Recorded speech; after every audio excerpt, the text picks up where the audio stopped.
Do you know the story of the first Thanksgiving? It's an incredible story, well worth telling. But first, we must go back to the very beginning. It all started with the Pilgrims. The Pilgrims were religious separatists, dissenters from the Church of England. They believed that matters of their congregation should be resolved by a democratic vote, not by the king or his bishops. They were looking for religious freedom, and England at the turn of the 16th and 17th century was not the right place. In England, you were only allowed to attend the official Church of England. Being a Catholic, Calvinist, Puritan, or a Separatist was punishable by fines, imprisonment, or death. Not only that, attendance at the official church was mandatory, and if you missed a Sunday service, you could be fined 1 shilling, approximately $25 in today's money. Many separatist leaders were imprisoned and executed. For example, Henry Barrow, John Greenwood, and John Penry. The latter urged his fellow separatists to immigrate. And so, in 1607 and 1608, some separatists, also called Brownists, moved to the Netherlands. But after several years in Leiden and Holland, they felt that their children were losing their English identity. So in the summer of 1620, some of the Leiden separatists sailed back to England on board the Speedwell. In England, they would rendezvous with a larger ship, the Mayflower. Then, both ships would sail to America. That was the plan. As fate would have it, they set off for the New World not once, but 3 times. On the first 2 attempts, in August 1620, the smaller vessel developed leaks and they had to turn back. They decided to sell it. Now, the Pilgrims only had 1 ship, the Mayflower, and time was running out. They knew bad weather would be upon them soon. There were 102 people on board, 74 males and 28 females. 49 of them were separatists and 53 were crew and other hired hands, including members of a London company called Merchants Adventurers. They finally left Plymouth, England on September 6, 1620. Most of them would never see England or Europe again, and most of them would be dead within a year. The Mayflower wasn't very big, about 100 feet or 30 meters long, and conditions were cramped. The long and treacherous crossing lasted 66 days. 1 male passenger died before reaching land, and a boy was born at sea and named Oceanus. Their chronicler, Edward Winslow, then 26 years old, writes in Mourt's relation. Wednesday, the 6th of September, the wind coming east-northeast, a fine small gale we loosed from Plymouth, and after many difficulties and boisterous storms, at length by God's providence, upon the 9th of November following, by break of the day we espied land, which we deemed to be Cape Cod, and so after it proved. They came ashore on November 11th and stayed at Cape Cod for almost a month, repaired their ship, replenished their food and water, and explored the new land. They saw some Native Americans who fled upon seeing them. The Pilgrims also found empty native settlements and burial grounds. They decided to explore the mainland. They also came under attack by Native Americans, but were able to escape uninjured. It was only on December 19th that they settled on a location for their colony. After our landing and viewing of the places, so well as we could come to a conclusion by most voices, to certainly Mainland of the first place, on the high ground where there was a great deal of land cleared, and had been planted with corn 3 or 4 years ago, and there's a very sweet brook runs under the hillside, and many delicate springs of as good water as can be drunk. By now, virtually all of them were sick, coughing, and suffering from colds, fevers, scurvy, and pneumonia.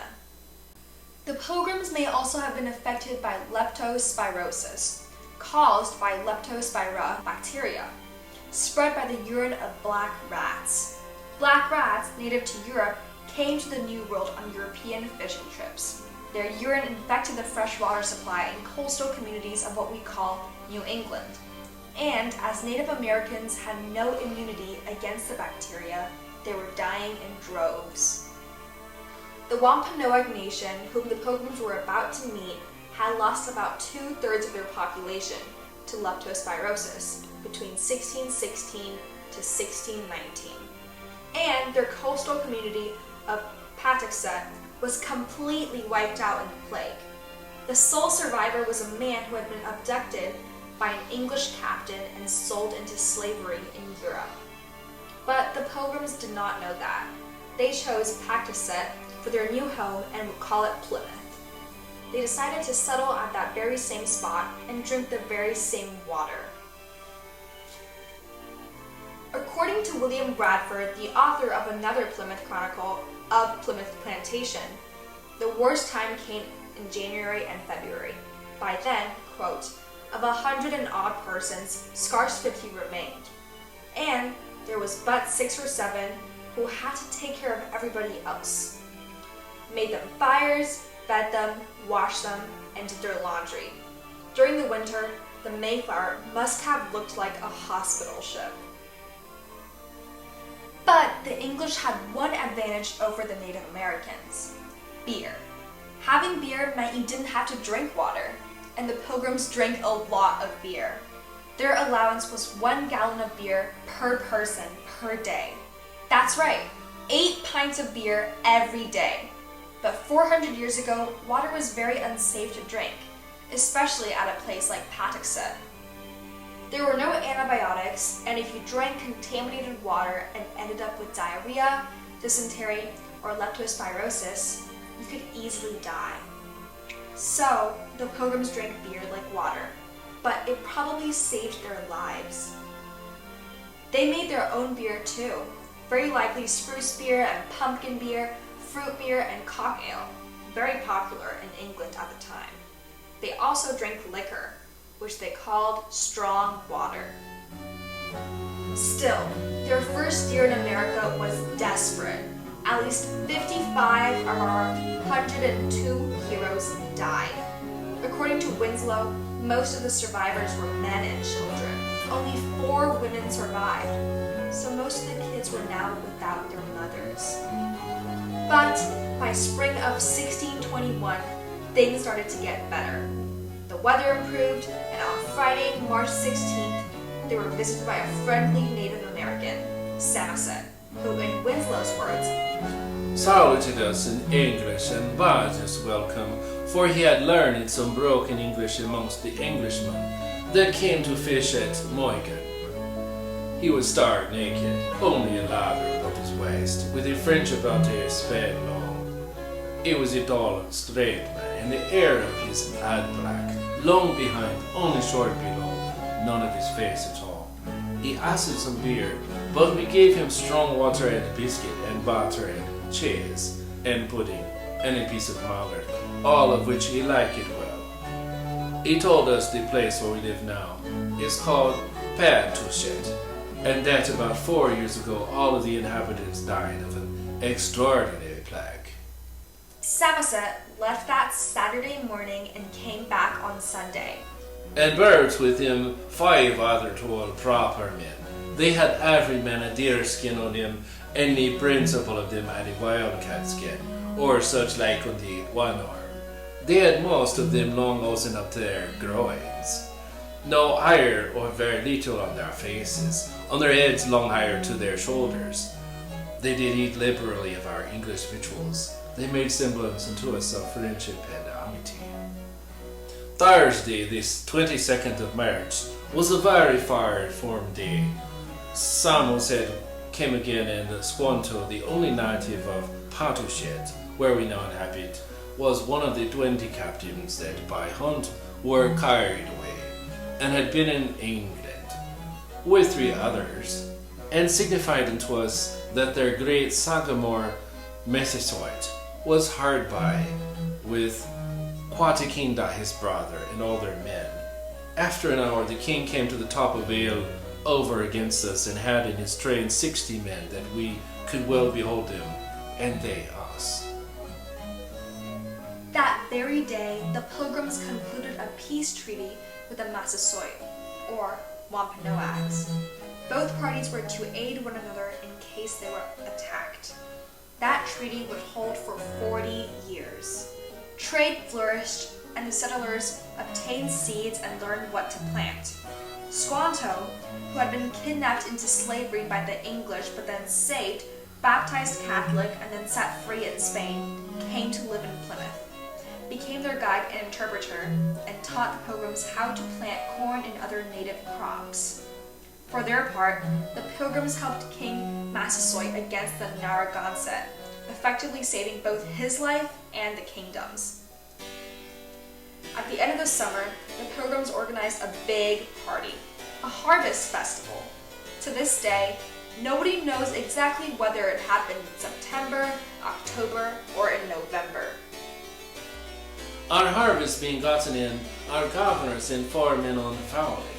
They 4 in one day killed as much fowl as with a little help beside served the company almost a week, at which time amongst other recreations we exercised our arms, many of the Indians coming amongst us, and among the rest of their greatest King Massasoit, with some 90 men, whom for 3 days we entertained and feasted, and they went out and killed 5 deer, which they brought to the plantation and bestowed on our governor, and upon the captain and others. And although it be not always so plentiful as it was at this time with us, yet by the goodness of God, we are so far from want that we often wish you partakers of our plenty.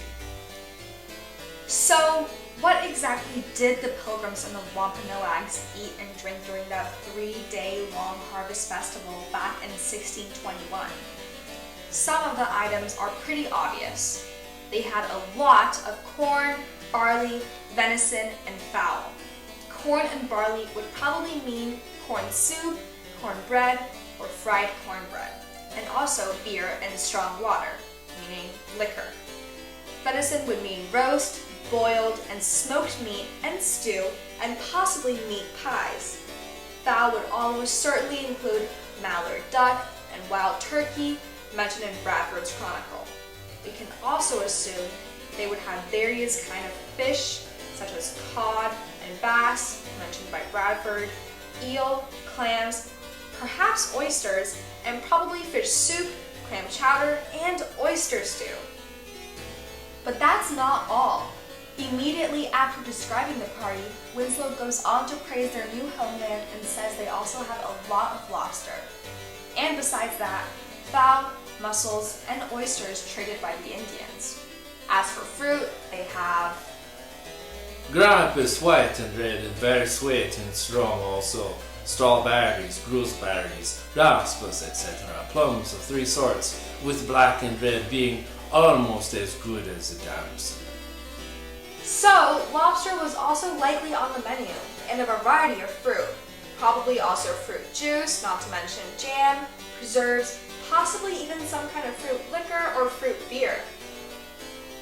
But, honestly, doesn't smoked or roast venison, eel, bass, lobster, duck, turkey, bread, grapes, plums, strawberries, gooseberries, raspberries, fruit juice, beer, and liquors sound plenty?